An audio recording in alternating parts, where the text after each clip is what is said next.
Bismillahirrahmanirrahim. Assalamualaikum warahmatullahi wabarakatuh.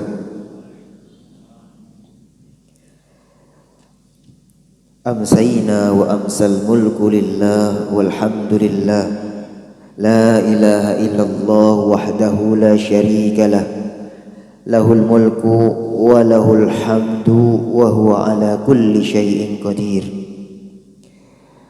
Amsayna ala fitratil Islam wa ala kalimatil ikhlas wa ala dini nabiyyina Muhammadin sallallahu alaihi wasallam wa ala millati abina Ibrahim hanifan muslima wa ma kana minal musyrikin. Allahumma salli wa sallim ala nabiyyina Muhammadin wa ala alihi wa ashabihi ajma'in, amma ba'du.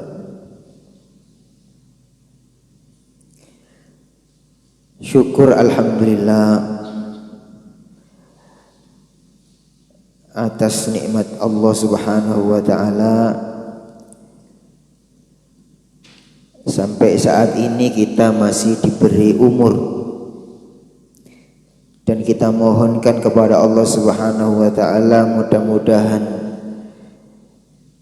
umur kita ini dicukupkan untuk mencapai Ramadan yang sebentar lagi akan hadir. Kita orang-orang beriman sudah rindu dengan Ramadan, apalagi tinggal beberapa hari lagi. Orang-orang beriman zaman dulu, sebagaimana disampaikan oleh Al-Mu'alla bin Fadl, bahwasanya orang-orang beriman di generasi terbaik, para sahabat, para tabi'in, itu sudah kangen, sudah rindu dengan Ramadan 6 bulan sebelum datangnya bulan Ramadan. Kanu yad'unallaha ta'ala sittata ashhur bi ayyuballighahum Ramadan. Mereka rindu dengan Ramadan sampai-sampai isi doa mereka itu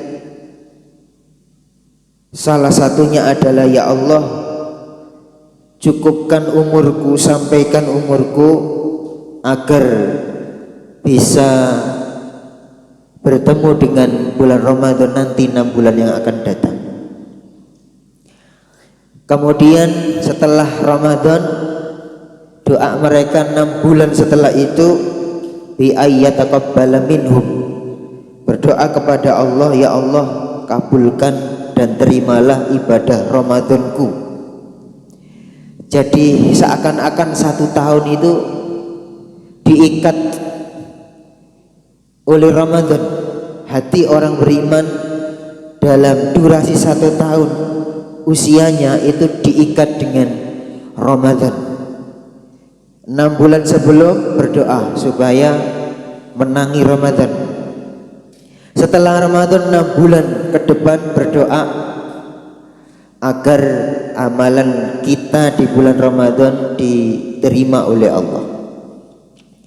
Kalau para salaf doanya 6 bulan supaya sampai pada bulan Ramadan, dan 6 bulan berikutnya supaya amal ibadah Ramadannya diterima oleh Allah. Jadi 2 itu. Kalau kita sebelum Ramadan minta supaya sampai bulan Ramadan,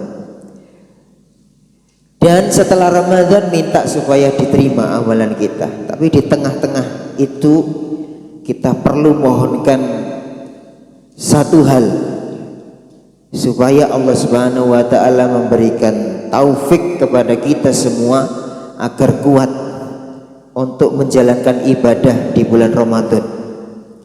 Para salaf, bagaimana kekuatan mereka dalam beribadah, sangat luar biasa, sehingga doanya hanya 2 tadi.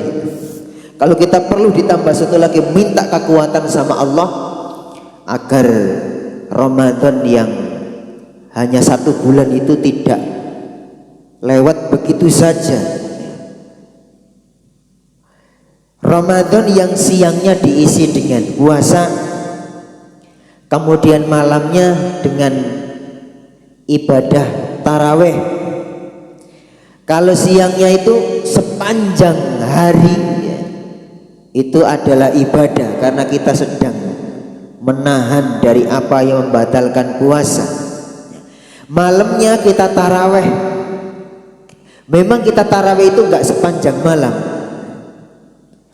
tapi pahalanya itu bisa sepanjang malam.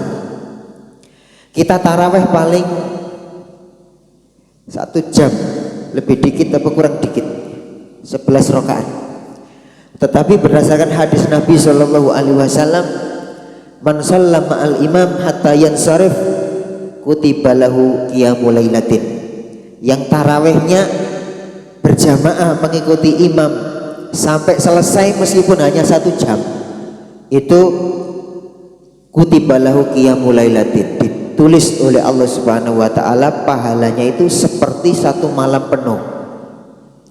Jadi siangnya puasa penuh, malamnya taraweh penuh meskipun hanya 1 jam ya, dengan syarat tadi ngikut imam sampai selesai. Jadi kalau imamnya sudah mau witir terus kita mundur, nah ini nggak dapat fadilah pahala sholat taraweh sepanjang malam ya. Syaratnya itu harus ikut imam sampai selesai ya. Makanya sak witir-witir juga. Kalau kita kepingin nanti malam nambah lagi qiyamul lail ya, maka caranya 2 ya, kata para ulama. Yang pertama, ngikut aja sama witirnya sampai selesai. Kita sholat witir ketika sholat tarawih itu, nanti malam hari sholat tahajud 2 rakaat, 2 rakaat, 2 rakaat genap ya. Tanpa witir lagi karena witirnya sudah kita kerjakan bersama imam waktu sholat taraweh. Itu cara pertama. Cara yang kedua, ketika imam sholat witir, ketika mau salam, nah kita jadikan sholat bersama imam yang terakhir itu menjadi genap. Maka ketika imam salam, kita berdiri menggenapkan sholat itu menjadi genap, sehingga kita belum menutup witir, tapi kita sholatnya bersama imam, sehingga fadilah mendapatkan pahala taraweh 1 malam ya. Nanti malamnya ditambah lagi sholat tahajud 2222 sak kuate, terus terakhir ditutup dengan sholat witir. Siangnya ibadah Ramadannya apa ibadah puasanya penuh, malam harinya sholat witir meskipun 1 jam kurang lebih dicatat oleh Allah Subhanahu wa taala seperti sholat taraweh sepanjang malam dengan syarat ikut sama imam sampai selesai. Kemudian di antara 2 ibadah antara siangnya dan malamnya itu diperbanyak membaca Al-Quran. Membaca Al-Quran itu punya pahala tersendiri. Tapi ketika orang baca Al-Quran dalam keadaan dia berpuasa, itu Qurannya itu menjadikan pahala puasanya itu lebih besar. Padahal ini 2 ibadah berbeda. Puasanya ada pahalanya, baca Qurannya ada pahalanya. Tetapi baca Quran saat puasa Ramadan, apalagi Ramadan, ini menjadikan selain mendapatkan pahala membaca Quran, juga menambah dan memperbesar pahala puasanya. Berdasarkan hadis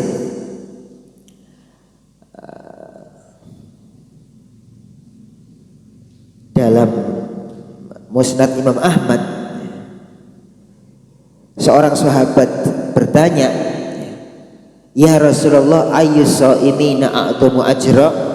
Ya Rasulullah, orang yang puasa yang pahalanya bisa lebih besar itu bagaimana caranya?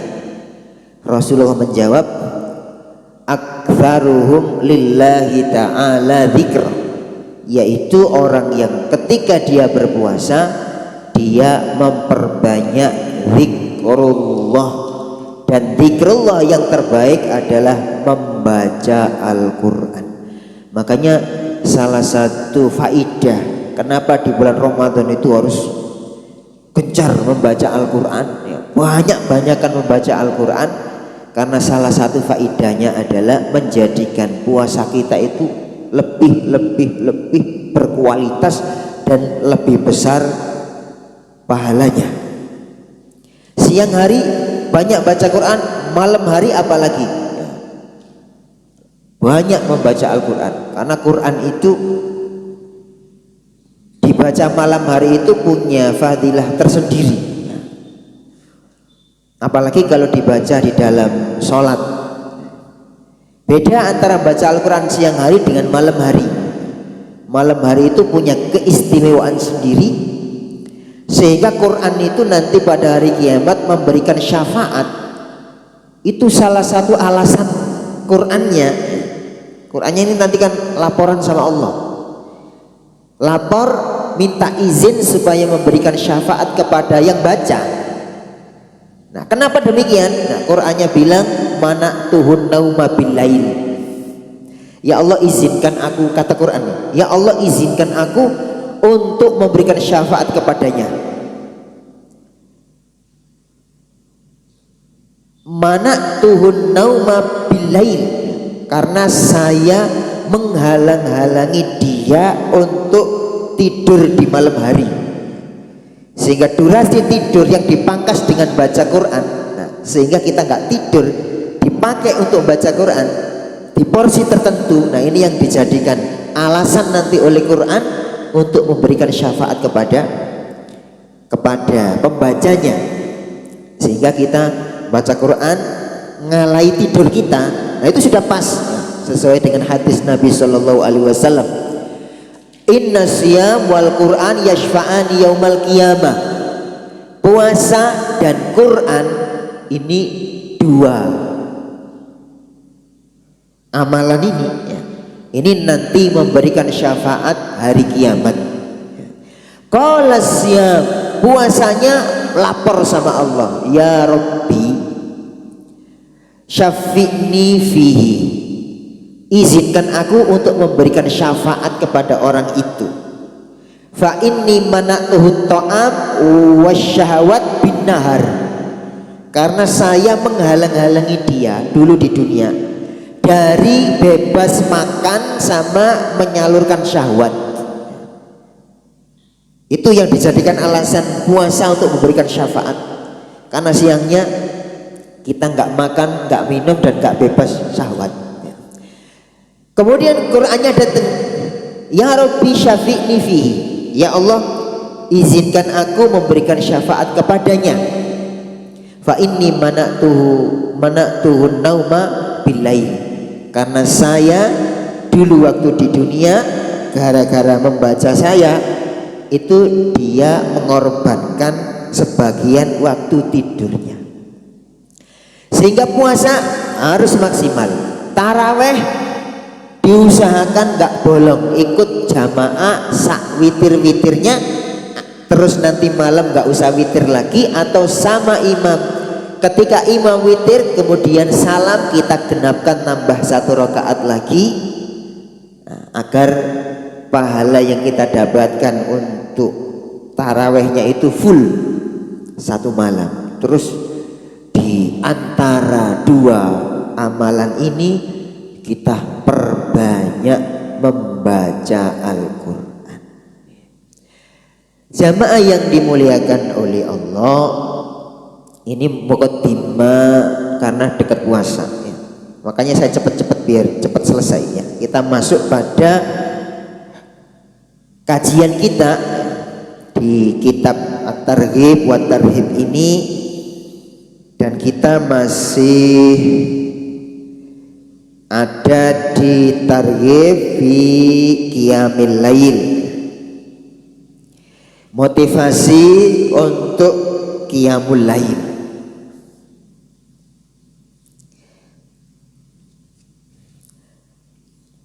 An Abdillah bin Amr bin al-As radhiyallahu anhuma. Hadis ini diriwayatkan oleh Abdullah bin Amr bin As. Anna Rasulullah sallallahu alaihi wasallam qala. Rasulullah sallallahu alaihi wasallam bersabda, ahabbus salati ilallahi salatu Dawud. Salat yang paling dicintai oleh Allah, maksudnya salat malam, adalah salatnya Nabi Dawud. Jadi salat malam macam-macam, tapi yang paling dicintai oleh Allah Subhanahu wa ta'ala adalah salat malamnya Nabi Dawud.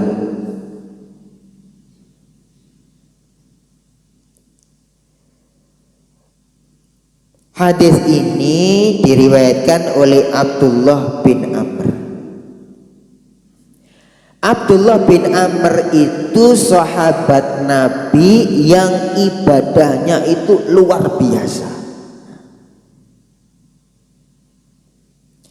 Sampai dinasihati oleh Nabi, nasihatnya Nabi kepada Abdullah bin Amr itu supaya ibadahnya itu nggak banyak-banyak. Kok bisa kan?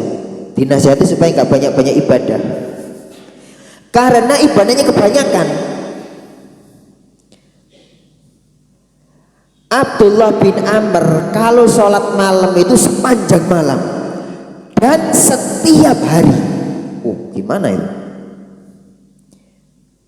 Nah, ini bahaya kalau nggak dipanggil oleh Rasulullah kemudian dinasihati. Karena ibadah itu baik, tapi kalau berlebihan juga tidak baik. Karena kita ini manusia, bukan malaikat. Tapi Abdullah bin Amr ini semangat dalam beribadah. Sholatnya sepanjang malam. Mungkin sebagian dari kita sholat sepanjang malam bisa, tapi apa bisa tiap hari?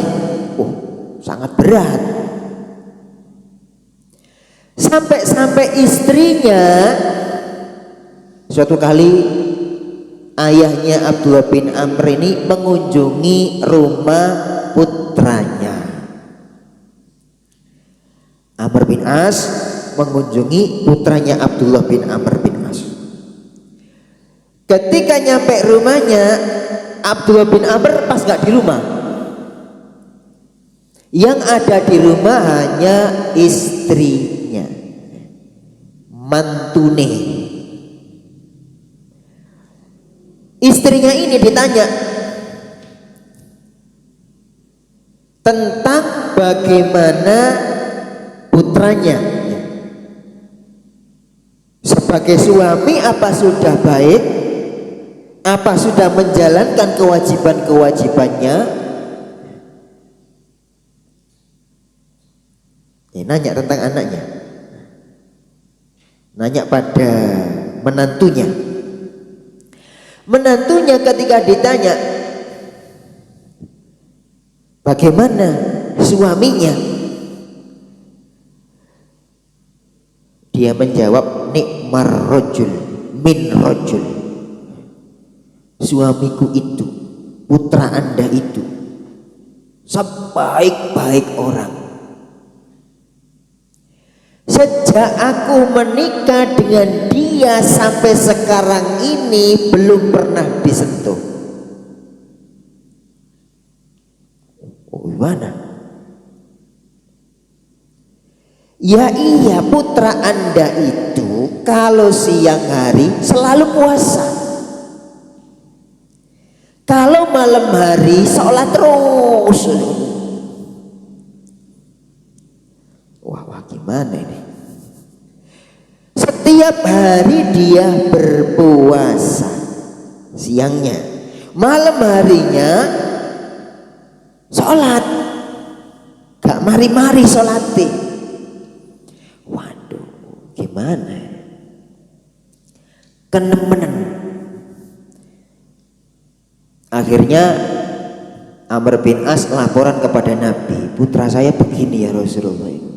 Abdullah bin Amr, ya sudah panggil dia. Dipanggil.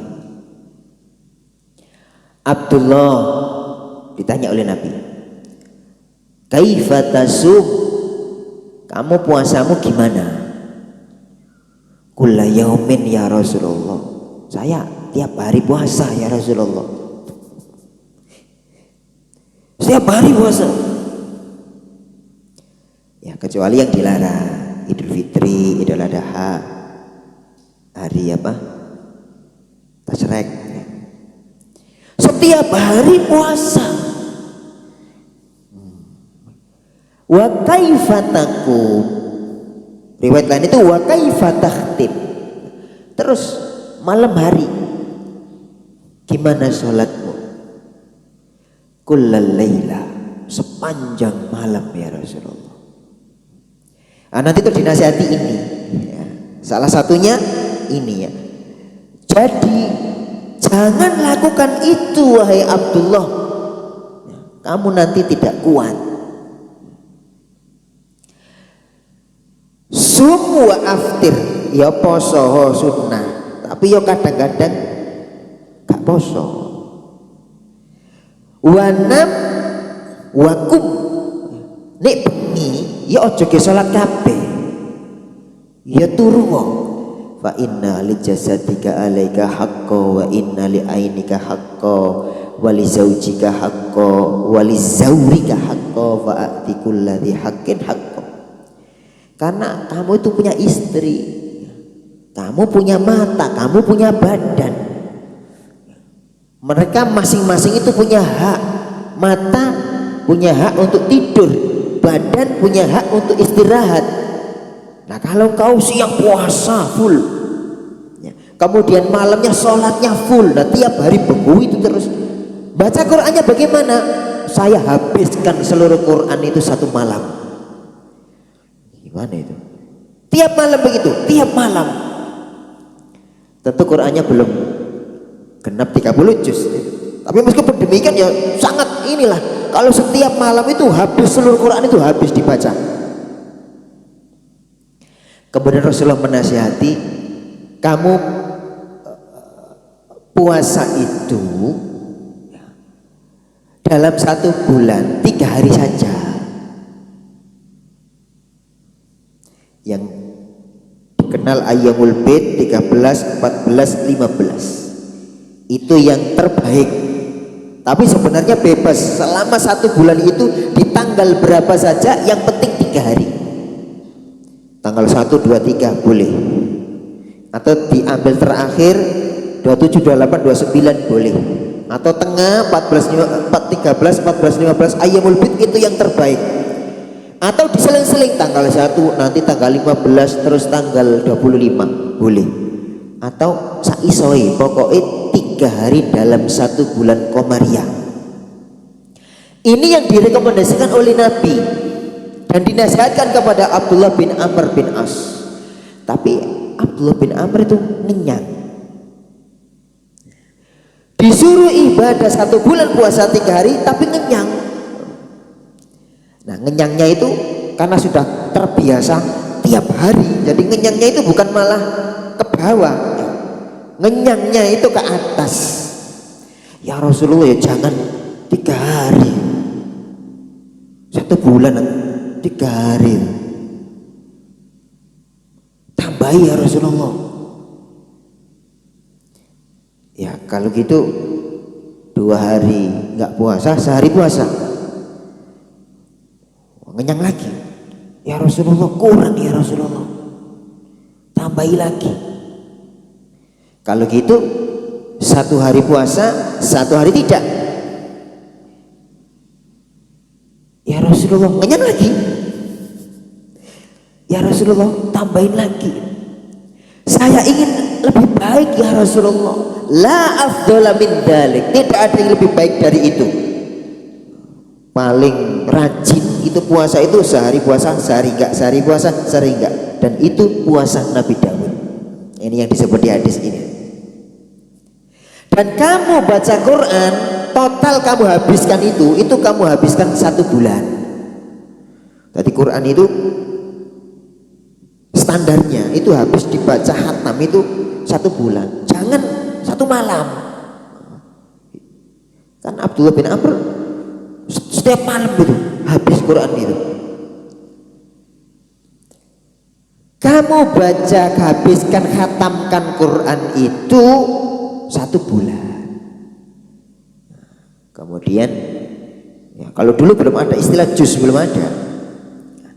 Kemudian yang sekarang one day one juz itu terambil, terinspirasi dari ini ya, dari hadis ini. 1 hari itu 1 juz, berarti total 30 juz itu 30 hari ya, kurang lebih begitu. Itu kalau harinya 30 ya, kalau 29 berarti harus dilebihkan dikit ya.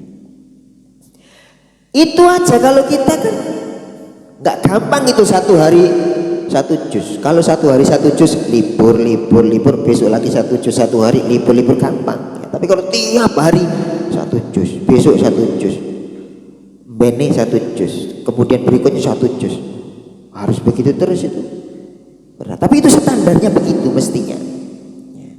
Tapi Abdullah bin Amr ngenyang ya Rasulullah, kedidikan ya.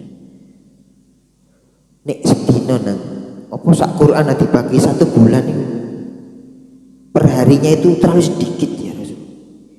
Kalau gitu jangan 1 malam, habiskan Quran itu 20 hari. 20 hari habis, kelamaan ya Rasulullah ya. Tambah lagi ya Rasulullah. Kalau gitu 10 hari, jangan sehari habis 10 hari. Berarti tiap 10 hari habis, 10 hari habis. Kalau sekarang 10 hari berarti seharinya berapa tuh? 3 juz gitu. 3 juz. Ya Rasulullah, kurang ya Rasulullah. Terus Nabi bilang kalau begitu 7 hari. Setiap 1 pekan itu habis 30 juz ya. Kalau sekarang, kalau dulu habis Quran ini selama 7 hari. Ya Rasulullah, ya, terlalu lama ya Rasulullah. Man yakra akol min salas la yafqah. Ini kalau nggak ditutup begini sama Nabi, ngenyang terus.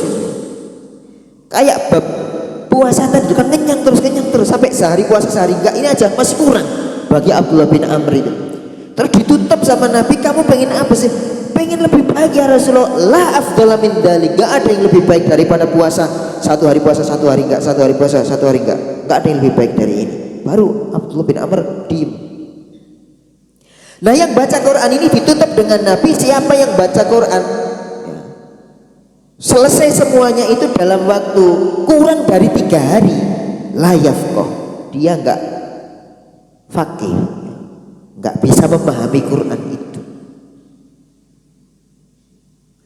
Nah ini untuk yang dijadikan wirid harian ya.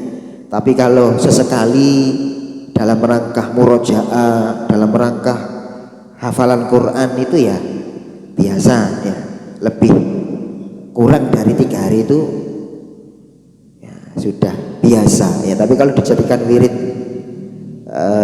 harian itu tidak boleh kurang dari 3 hari. Nah, ini hadis ya dilatar belakangi oleh ibadah Abdullah bin Amr bin As yang begitu semangat, yang kalau kita ngikuti wah tak kuat ya. Dicegah sama Nabi Shallallahu Alaihi Wasallam. Kemudian Rasulullah tunjukkan bagaimana sholat malam yang terbaik itu bukan sepanjang malam begitu tiap hari gitu.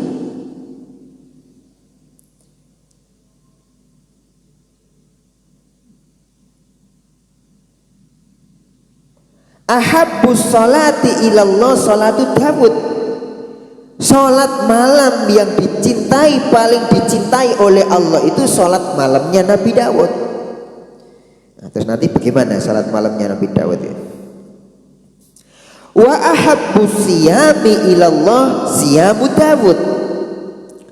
Dan puasa yang paling dicintai oleh Allah, puasa sunnah, adalah puasanya Nabi Dawud.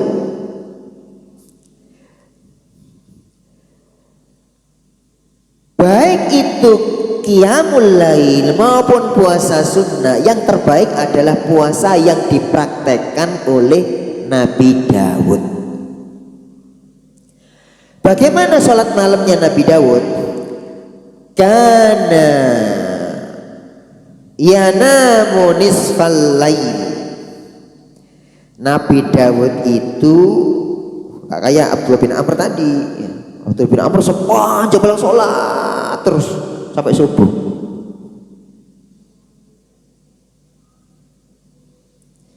Kalau sesekali ya, tidak apa-apa. Ini yang dijadikan rutinitas. Kalau terus-terusan sepanjang malam ini ya, Nabi melarang. Yang dijadikan rutinitas harian, sholat malam yang terbaik adalah sholat malam modelnya Nabi Dawud. Kana yanamu nisfal lail. Nabi Dawud itu tidur setengah malam. Jadi separuh malam itu dipakai tidur. Nah, kalau Abdul bin Amr tadi kan nggak tidur. Kok bisa orang nggak tidur? Nabi Dawud separuh malam itu dipakai tidur. Kalau kita tidurnya berapa? Wa yaqumu thulutsahu. Kemudian berdiri sholat itu sepertiganya, sepertiga malam. Wa yanamu sudusahu. Tadi tidurnya separuh, terus sholatnya sepertiga, terus tidurnya ditambah lagi, tidur lagi seperenam. Wa yasumu yauman wa yuftiru yauman. Yang tadi sholat malamnya, yang puasanya modelnya Nabi Dawud itu puasa sehari, sehari berikutnya enggak, hari berikutnya puasa, hari berikutnya enggak. Nah ini namanya, makanya disebut poso Dawud. Nah kalau puasanya jelas ya.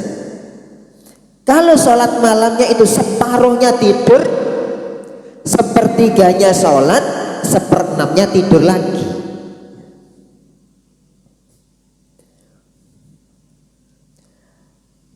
Malam itu berapa jam? Isya jam 7 ya. Jam 7, 8, 9, 10, 11, 12 1, 2, 3, 4 ya. Misalnya dipakai 9 jam ya.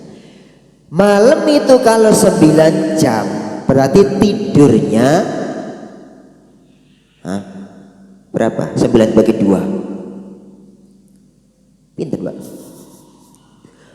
4,5 jam. Tidurnya 4,5 jam. Sudah cukup? Oh lebih dari cukup ya. Katanya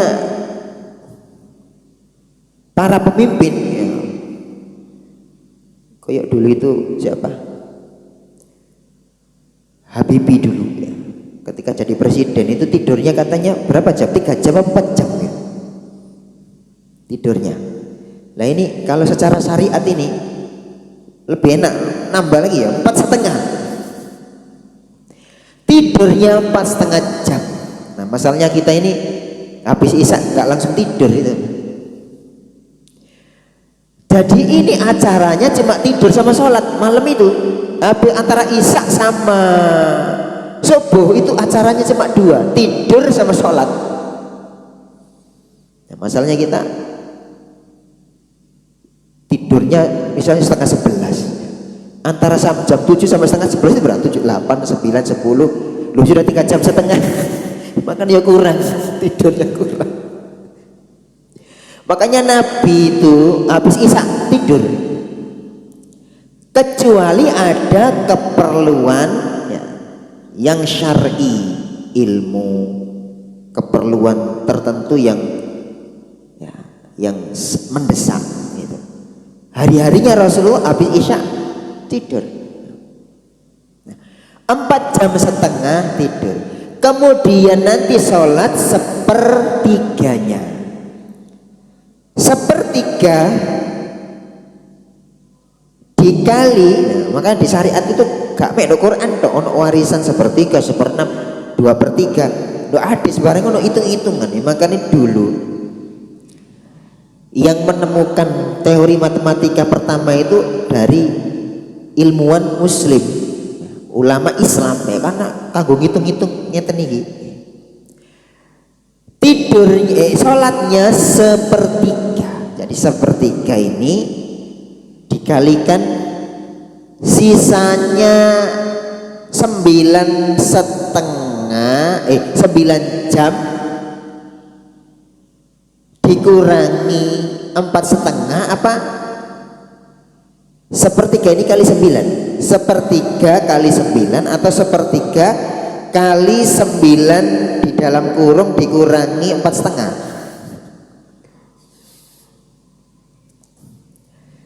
Tidurnya tadi separuhnya 1,5 kali 9 4,5.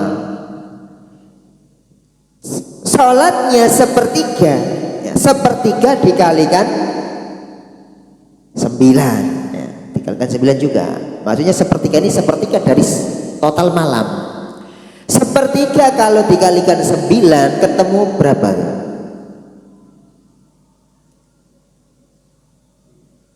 3 jam. 3 jam misalnya. Kemudian tidur lagi seperenam kali 9 1,5 tambah 3 tambah 4,5 9 jam pas. Jadi sholatnya Nabi Dawud itu tahajudnya itu 3 jam. Itu yang standar. Jadi standar sholat yang paling dicintai oleh Allah dalam satu malam itu 3 jam. Nah kita tarawih itu berapa? 1 jam kan kurang lebih. Iku wis nopo? Wis mijet terus. Iku mek Ramadan tok. Lah ini terus sepanjang hidup. Ben bengi 3 jam ya apa? Nah kanggo Abdul bin Amr mau ya enteng 3 jam ya. Wong biasa full sepanjang malam. Nah, kalau kita bisa seperti Nabi Dawud tidurnya tadi itu ya 4,5 tambah 1,5 5 6 tidurnya 6 jam ya wis cukup. Ya masalahnya kita nggak langsung tidur itu masalahnya.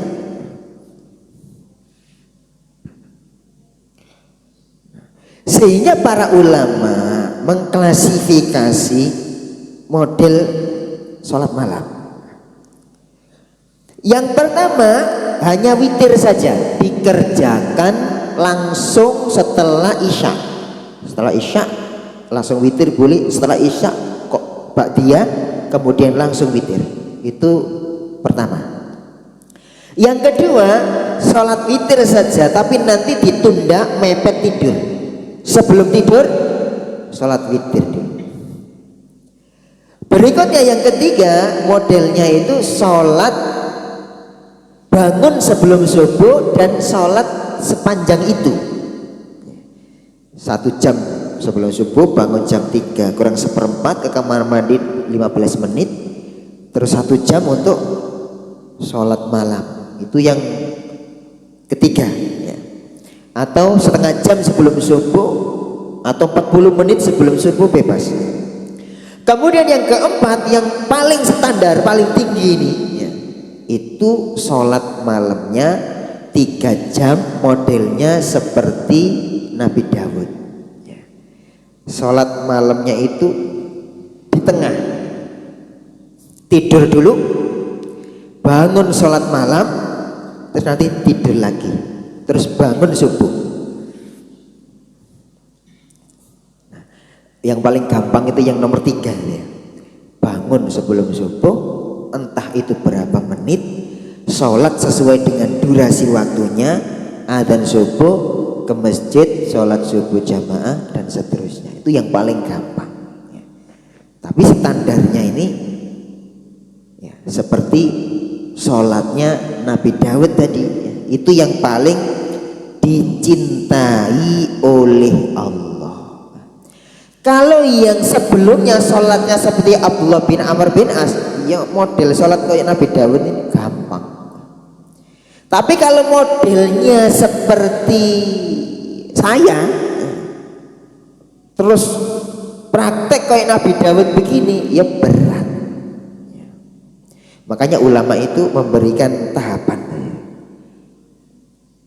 Gak langsung praktek kayak Nabi Daud ini, repot istiqomah, terlalu berat. Karena kita itu butuh tahapan. 4 tahapan tadi, paling enggak sudah terbiasa sebelum subuh, berapapun durasinya kita sholat sepanjang durasi itu, ya nanti bisa ditingkatkan seperti Nabi Daud ya. Tapi kira untuk repot ya. Kadang mari sholat kayak Nabi Daud tengah sholat ini terus tidur lagi ini. Kuatir malah apa? Kekangtoken tahajud 3 jam, mau tidur lagi 1/6, tiba bablas malah subuh nih lewatnya. Mulai pegel nyambut gawe, ditambah pegel mana sholat 3 jam karena belum biasa. Masalahnya karena belum biasa. Kalau sudah biasa, insya Allah badan kita menyesuaikan. Kayak orang kerja bangunan yang bagian ngaduk semen itu, kalau nggak biasa yo mijetno gitu, mijetno. Tapi ini biasa yo kementer mawon karena sudah punya sejarah ya, kerja seperti itu cukup panjang ya. Sebagaimana sholat itu juga butuh latihan, tahapan dan penyesuaian diri. Sampun isya ya, kita dapat 1 hadis ini ya, insyaallah kita lanjutkan di pertemuan yang akan datang insyaallah. Subhanakallah bihamdika asyhadu an la ilaha illa anta astaghfiruka wa atubu ilaik. Assalamualaikum warahmatullahi wabarakatuh.